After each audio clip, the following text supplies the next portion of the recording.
Okay so अभी हम लोग ने दो पार्ट में मतलब जो यूनिट 1 का चल रहा था हमारा इलेक्ट्रॉनिक कम्युनिकेशन, जिसमें आपका सब यूनिट थी ट्रांसमिशन लाइन एंड केबल्स के बारे में।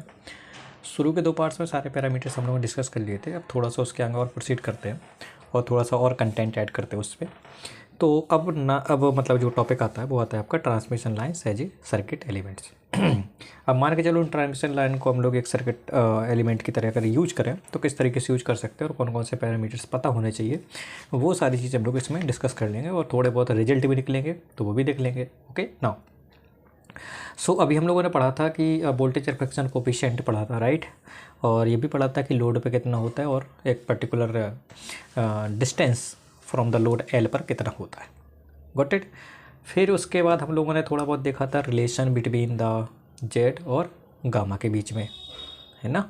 अगर मान के चलो वो वाला रिलेशन हमको पता है, जैसे Z equal to Z naught कितना था वो, Z equal to Z naught 1 plus gamma L divide by 1 minus gamma. अगर मान के चलो वही किसी पर्टिकुलर एल पे था तो उसकी जगह गामा एल की जगह गामा लिख देते थे और गामा की वैल्यू हम लोग गामा एल की मदद से निकाल लेंगे। इतनी बात हमारी क्लियर है। ओके सो अगर मान के चलो उसी वाले कह सकते हो रिलेशन में, उसी रिलेशन में अगर मैं कंडीशन थोड़ा बहुत डालूं जो कि हम लोगों ने पहले पढ़ चुके हैं, शॉर्ट सर्किट की कंडीशन क्या थी, है ना, फिर इसका ओपन सर्किट की कंडीशन क्या थी, ये सारी चीज़ें हम लोग पढ़ चुके थे। तब मैं वही करता हूँ, उसी एक्सप्रेशन में मान के चलो वो कंडीशन डाल ली शॉर्ट सर्किट की। शॉर्ट सर्किट के हम लोग गामा एल कितना बताया था, -1। अब उसमें गामा एल की जगह -1 पुट करूँगा तो जो आपका जेड एल की वैल्यू है वो आपकी 0 आएगी। ये एक्सप्रेशन आपको पता होना चाहिए और अगर आपको थोड़ा सा रिकॉल करने में प्रॉब्लम है तो I can share with you. So वो वाला रिलेशन हमारा ये था, ठीक है। ये तो हमारा क्या है, जेड एल की वैल्यू। अगर मान के चलो गामा एल -1 है, ओके, शॉर्ट सर्किट के लिए ये हम लोग डिफाइन कर चुके थे। शॉर्ट सर्किट के लिए गामा एल कितना था, -1 और जेड एल की वैल्यू 0 थी। ये सारी चीज़ हम लोग डिफाइन कर चुके थे। मान के चलो आपका गामा वो जेड एल आपका 0 हो गया। अगर जेड एल आपका 0 हो गया तो फिर आपके जेड की वैल्यू कैसे लिखते हैं हम लोग वो भी देख लेंगे। ये शॉर्ट सर्किट के अंतर्गत हम लोग ये चीज़ें डिस्कस कर रहे हैं। और अगर मैं बात करूं जेड की वैल्यू, तो जेड की वैल्यू हमारी डिफाइन थी क्या, मैंने अभी फिर से यहाँ पर लिखना चाहूँ तो इस एक्सप्रेशन से मैं इसको कैसे लिख सकता हूँ, ध्यान से देखिएगा। ये था हमारा, इसको मैं लिख सकता हूँ Z equal to Z naught 1 plus gamma divide by 1 minus gamma, ऐसे लिख सकता हूँ। अब इसमें क्या है कि अब मैं गामा की वैल्यू पुट कर सकता हूँ। गामा क्या है मेरा, गामा मेरा ये है, ये है ना। अब इसमें ये वैल्यू यहाँ पर पुट करता हूँ तो आप खुद देख लीजिए, gamma plus gamma L 1 plus gamma L E की power minus something 1 minus gamma L minus something, और गामा एल की वैल्यू शॉर्ट सर्किट के लिए -1 पुट करता हूँ।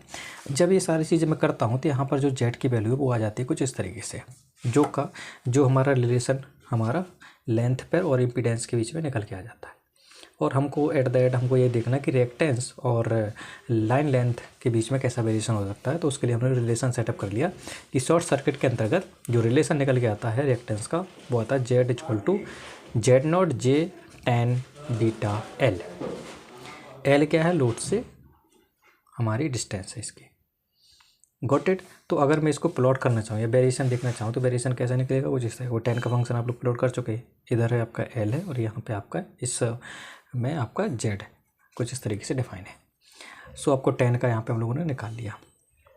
ओके तो अब आपको याद रखना क्या कि जो पॉजिटिव वैल्यू है, मान के चलो आपको शुरू पहले इंटरवल में अगर मैं देखूँ तो आपके जो पॉजिटिव एल है मतलब 0 से λ/4 एल के लिए हमारा जो ये वाला पार्ट होगा रिएक्टेंस वाला पार्ट वो इंडक्टिव को शो करेगा, और λ/4 से लेकर λ/2 के बीच में वो हमारा कैपेसिटिव वाला पार्ट को शो करेगा। तो ये आपको थोड़ा सा याद रखना है। अब ये इंडक्टिव वाला पार्ट जो है वो आपका 0 से λ/4 पर डिफाइन है, तो उसमें जो इक्विवेलेंट इंडक्टेंस की वैल्यू है वो कितनी होनी चाहिए। तो ये सिंपली आपका कुछ नहीं है, जो आपका यहाँ पर जेड इक्वल टू ऊपर ये एक्सप्रेशन निकला ना ये वाला, इसमें मैंने कुछ नहीं किया, जेड की वैल्यू रिप्लेस कर दी ये। सो ये आ जाएगा यहाँ पे, यहाँ से हम लोग आराम से निकाल सकते हैं कि जो आपका इंडक्टेंस निकलेगा मतलब इक्विवेलेंट इंडक्टेंस वो आ जाएगा आपका simply Z not divide by omega tan beta L. इसी प्रकार हम लोग कह सकते हैं अगर हम लोग कैपेसिटिव के लिए निकालना हो, ये कंडीशन कब है, 0 से लेके λ/4 के लिए। और सेम चीज़ आपको करना किसके साथ, इक्विवेलेंट मतलब कैपेसिटिव के लिए इक्विवेलेंट कैपेसिटेंस के लिए, बट ये जो कंडीशन होगी वो किसके कंडीशन के बीच में होगी, λ/4 से लेके λ/2 के बीच में, अगर एल की वैल्यू है तो अगर क्वेश्चन में अगर लैम्डा दिया है तो हम लोग वहाँ से ये केस निकालेंगे और उससे हम लोग डिफाइन करेंगे कि हमको ये वाली वैल्यू मिल रही है, फिर ये कैपेसिटेंस वाली वैल्यू निकल रही है। तो यहाँ पे जेड की वैल्यू मतलब रिएक्टेंस की वैल्यू रिप्लेस की है, और हमको पता है कि कंडक्ट मतलब वो इंडक्टर में हम लोग जब रिएक्टेंस लिखते हैं तो वो क्या लिखते थे, एक्सएल लिखते थे, और जिसकी वैल्यू ओमेगा एल होती थी, है ना, जे ओमेगा एल, अगर याद हो आपको थोड़ा सा। इसी प्रकार अगर इसको लिखना है तो इसको क्या लिख सकते थे हम लोग, 1/xc लिख सकते, मतलब एक्स इक्वल टू क्या हो सकता है, 1/ओमेगा-c, ठीक है। तो यहाँ से हम लोग ऐसे लिख सकते हैं, इसको लिख सकते थे सी इक्विवेलेंट, और यहाँ से आपका ये आ जाएगा। तो जेड की जगह मैंने वही किया। अगर इंडक्टर की तरह काम करेगा तो इंडक्टेंस लिखेंगे, और अगर कैपेसिटर की काम करेगा तो कैपेसिटेंस लिखेंगे। तो ये आपकी वैल्यू आ गई है। ये कब है, जब आपका शॉर्ट सर्किट है। इतनी बात समझ में आ गई। तो न्यूमेरिकली पूछ लेता है, आपको हिंट कर देगा कि शॉर्ट सर्किट है या फिर दूसरा केस है। तो दूसरे केस के बारे में बात कर लेते हैं। दूसरा केस है हमारा जब आपका ओपन सर्किट हो, ZL इक्वल टू इन्फिनिटी, जिसमें गामा की वैल्यू कितनी है, गामा एल की वैल्यू 1 है। तो जब ये वैल्यू पुट करूँगा तो यहाँ से जो आपका रिलेशन निकल के आता है एंड मतलब रिएक्टेंस और लेंथ में, वो निकल के आता है -j/Z0 cot बीटा एल। अब आपका सारी चीज़ें चेंज हो जाएंगी कि जहाँ पर आपका इंडक्टेंस था वहाँ पर कैपेसिटेंस बनेगा, और जहाँ पर कैपेसिटेंस था वहाँ पर हमारा इंडक्टेंस बनेगा। तो इस तरीके से हम लोग ये आसानी से कर सकते हैं, ठीक है। तो ये आप लोग ये फॉर्मूला आपको फिर से वहाँ से ऊपर से हम लोग आराम से लिख सकते हैं इन टर्म्स ऑफ कॉट में। Got it. सो यहाँ से 0 से λ/4 के रिस्पेक्ट में ये आ जाएगा, और यहाँ से ये आ जाएगा।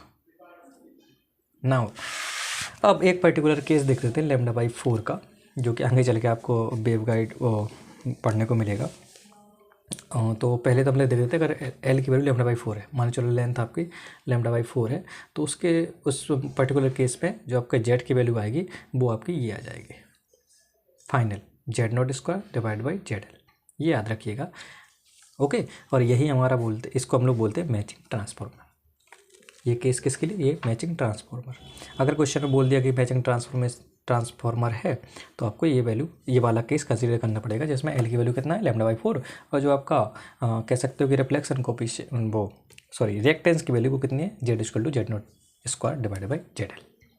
इतनी बात क्लियर है। Now before going to discuss next unit, हम लोग पहले क्वेश्चन नंबर 4 कर लेते हैं, राइट। जो हमारा कौन सा था, हाँ, ये क्वेश्चन नंबर 4 है। इसको हम लोग इसी वीडियो में कंप्लीट कर लेते हैं, देन इसके बाद हम लोग नेक्स्ट टॉपिक डिस्कस करेंगे।